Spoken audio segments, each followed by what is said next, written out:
Hi everyone, it's Gerry Dulac along with Ray Fittipaldo at Lincoln Financial Field, where the Steelers lost 27-13, extending their winless streak in Philadelphia to 11 games. It dates back to 1965. And Ray, they did clinch a playoff spot, but they didn't look like a playoff team. Our Steeler Report brought to you by Savinas, Kane, and Gallucci, mesothelioma and asbestos lawyers with 85 years of experience. Call them for a free consultation. Yeah, I think they came out with, three and outs on offense to start the game. And conversely, the Eagles went right down the field on their opening possession, got the lead. And even though the Steelers got back into the game later in the first half, I thought they had some missed opportunities to really take advantage of that and go into halftime, maybe with some momentum. So, a missed opportunity here. But Gerry, you mentioned they're in the playoffs, and we'll see if they can win the AFC North next week in Baltimore. Right, at one point in the second quarter, the Eagles had 193 yards and 9 first downs, and the Steelers had 13 yards and no first downs. But somehow, miraculously, it's 17-13 at halftime, and they're in the game. Now, they blew a couple opportunities. The Eagles had 2 fumbles in 4 plays, and all the Steelers came out with was a field goal. They got down to the 4-yard line and still had to settle for a field goal. So that was one missed opportunity. And then after halftime, on their first play of the second half, they use that flea flicker play from Russell Wilson to Calvin Austin, 31 yards. They get to the 26-yard line, and Najee Harris fumbles. And effectively, that ended the game because the Steelers just didn't have enough possessions, enough plays. And really uncharacteristic of Najee Harris, he is usually pretty short-handed. So, a bad mistake in a situation there probably ended up costing the Steelers a chance to win that football game. But I go back to that first opportunity. You're down on the 2-yard line. After that pass to Najee, Darnell Washington gets the personal foul in the end zone. They only get a field goal out of that. You look at the replays, Gerry, and it doesn't look like Washington did anything wrong. While he got swung at twice, and he actually got hit twice by Darius Slay. So unfortunate for the Steelers, the NFL replay review in New York did not overturn that, and it ended up costing them big time. Ray, the Steelers ran only 11 plays in the second half because the Eagles, how long they controlled the ball. They had 2 scoring drives. One was just over 7 minutes. The other was 6.5 minutes.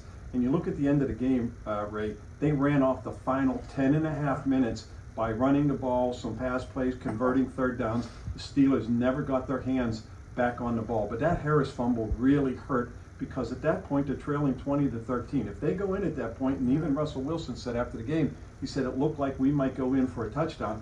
It's 20-20. The Eagles come right back down, go on that 7-minute march, and now all of a sudden it's 27-13. Effectively, ball game's over. Yeah, and Gerry, listen, let's give the Eagles credit for bleeding the clock the way they did. They were the better football team today. But you mentioned the missed opportunity with Najee Harris. How about the missed opportunity right before halftime? Mike Tomlin let 26 seconds go off the clock before he called a timeout. They were on the Eagles side of the field. They easily could have marched down there and tied the score there. Instead, they settled for the field goal to make it 17-13. So, as Mike Tomlin said afterward, just a bad day all around for the coaches and the players. Yeah, Ray, let's face it. I mean, we could sit here and talk about missed opportunities, but the Eagles just controlled that game and they dominated the Steelers.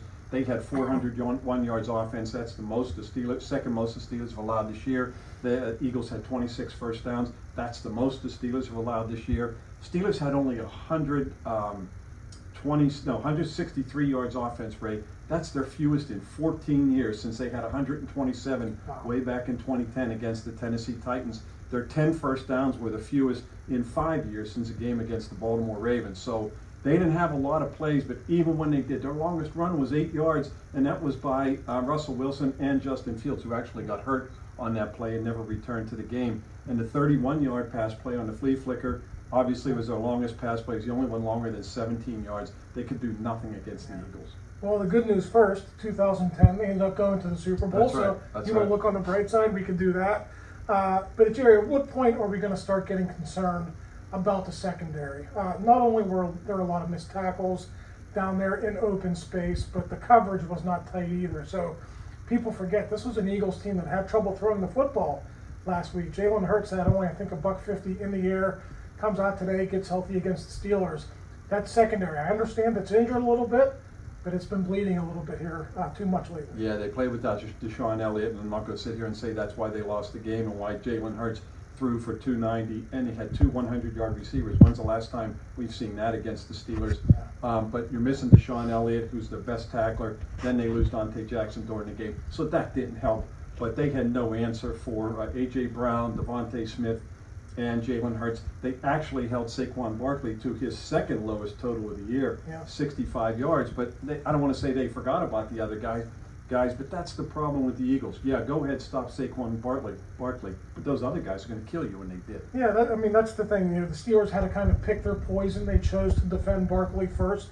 That's the way they always played. But I give Kellen Moore, the Eagles OC, credit. He came out with 3 consecutive passes, got the Steelers on their heels, and he really had that offense going. And conversely, I look at Arthur Smith. He's a run first. He runs a run first offense as well, but he came out and kind of ran his head into a brick wall, and we saw the result. So maybe if he came out backwards and threw the ball early, it might have been a different game. But without George Pickens, Gerry, it was going to be tough sledding no matter what. Yeah, Ray. I mean, certainly not going to lay the defeat on one side or the other. But the Eagles ran 77 plays. The Steelers ran 41, and they didn't have an opportunity to run more plays. And that's not to excuse their 3-and-outs early. But the defense just couldn't get off the field, and they were converting third downs. They were converting nearly 60% of their third downs, and that drive on the final series there, 21 plays, Ray. They ran 10.5 minutes, and it ended with 3 kneel downs at the 8, and that was just that's what was happening with the defense. They couldn't get off the field against the Eagles. That's a Super Bowl type of a drive for the Eagles, who, with the Lions' result today, they're now tied atop the NFC. So they're going to have a chance to play some home games here at Lincoln Financial.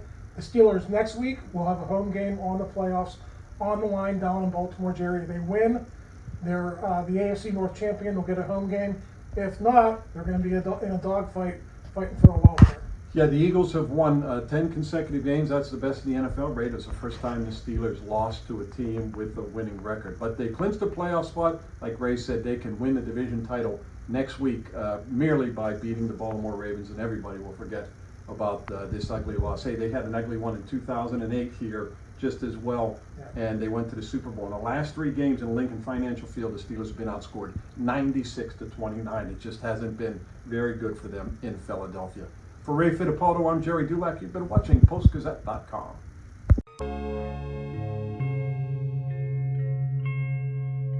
Thank you for checking out this content from Post-Gazette Sports. If you watch this video on YouTube, please like the video and subscribe to our channel.